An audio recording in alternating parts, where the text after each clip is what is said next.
What are you doing? Wake up early. I love it. What are you doing? Good. Taking extreme. I love that. Accountability. Coach ain't got to tell you. Your mama ain't got to tell you. Your daddy ain't got to tell you. But that's what happened when you got an entitled spirit and you think you there already. You don't hold yourself accountable. Good. Talk to me. But once you believe that you can see things in any way that you need to reach your goals, your life will change forever because you'll actually reach your goals. Consistent self-discipline. It takes consistent self-discipline to master the art of setting goals.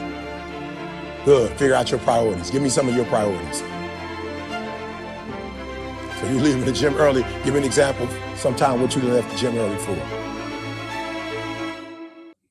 Good. How much money that pay you? No, I'm gonna say it again. How much money that pay you? But staying in the gym could possibly do what? Take care of your family. Good. Somebody else. Love it. Talk to me. Good. Stop worrying about what other people got. Because one day you gonna what? Have yourself.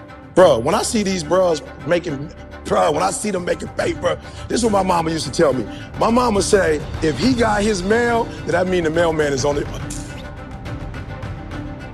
You've got two choices in life.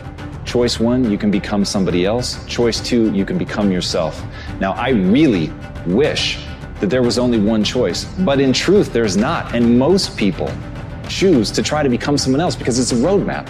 It's points in a direction. You see someone, you respond to something, you admire them, you want to be like them. And in that process, you've made your decision. In that process, you've decided to become somebody else. You have mistaken the finger for the moon. Instead, you need to understand that being inspired by somebody does not mean to become that person, to become that which inspires you. It is to understand fundamentally, what is it about that thing that excites you? What is it? What is its essence? And when I watched, and this year I'm like, oh, we can make that kind of money. Let's go. And guess what? It don't mean I'm gonna make the same money, but it shows me I can be a millionaire as an African-American male who puts in the time with his craft. So I'm not watching what other people are doing, but am I being inspired by other people? Absolutely. So we're not watching what they do because guess what happens? Just because a man is on top one day, it don't mean he's gonna be on top forever. And just because you're not on top today don't mean you ain't gonna be on top forever. Who would have ever thought Toronto would have won this year? Right? That came out of nowhere. Everybody was saying what about the East? Everybody was saying what about the East? They don't got a chance, right? All kind of stuff happened, they got a chance. So I love it. Good. Two more. Where we at, baby? Talk to me. This is where the rubber meets the road, where you take personal accountability. Good. Hey, can I say this? No disrespect to rap and where rap is, but like, don't try to be something you like. Don't listen to stuff on and try to be something you're not. To master the art of time management, to master the art of leadership, to master the art of parenting and relationships. If we don't make consistent self-discipline part of our daily lives, the results we seek will be sporadic and elusive. It takes a consistent effort to truly manage our valuable time, or we'll be consistently frustrated. It takes discipline to conquer the nagging voices in our minds, the fear of failure, the fear of success, the fear of poverty, the fear of a broken heart. It takes discipline to keep trying when that nagging voice within us brings up the possibility of failure. It takes discipline to admit our errors and recognize our limitations. The voice of the human ego speaks to all of us. The problem with you is that you're thinking too much. Stop thinking and start doing. So many people in this world are fighting many battles that are tough, that are not forgiving, that makes them feel less, that makes them feel hopelessness. But you are the one, the individual, who feels so sorry and so less of yourself because certain things are not going the way you want them to go. So you want to give up. You want to say you're done. How dare you Sometimes things are gonna push you down a little bit. Sometimes things are gonna hurt you a little bit. Sometimes you're gonna struggle a little bit. Sometimes everybody's not gonna love you.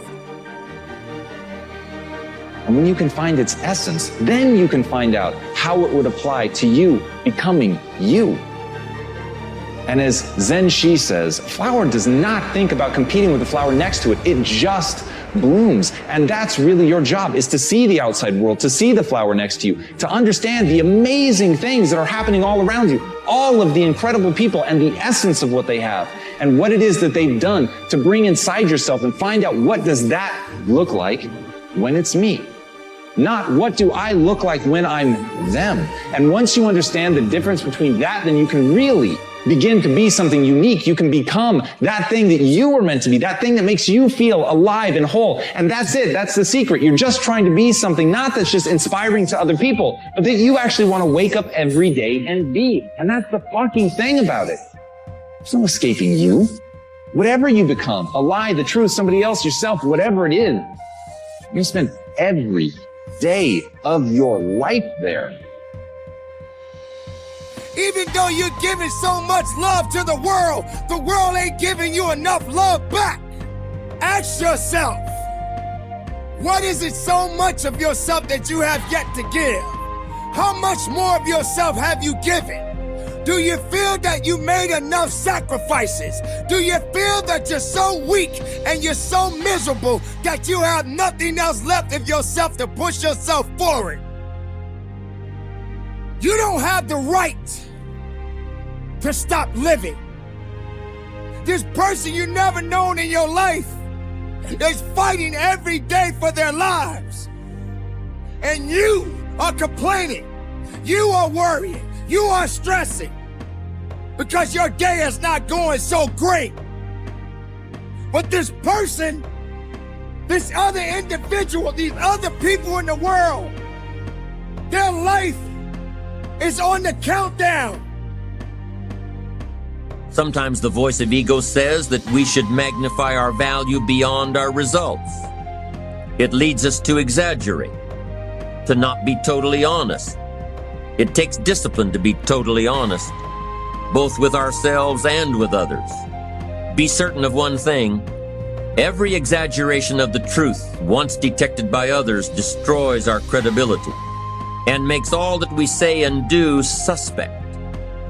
As soon as a business colleague figures out that we tend to exaggerate, guess what? They'll always think we exaggerate, and they'll never quite hold us in the same regard again. Never. It takes discipline to change a habit, because habits are formed a little bit each day, every day, every day. Once habits are formed, they act like a giant cable.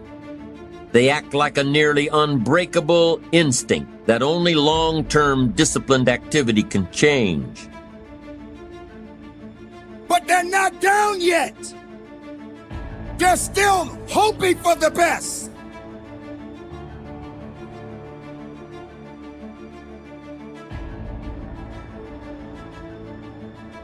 But all you care about is how bad your day is. So what? That job just didn't work out for you. So what? Many people rejected you. But what are you gonna do? How much do you care about your day? How much do you care about your life? How much do you care about your success? How much do you care about living your life? Do you realize who you are? Do you know what you are? Do you know what kind of person you are inside? Do you realize that you matter more than you think?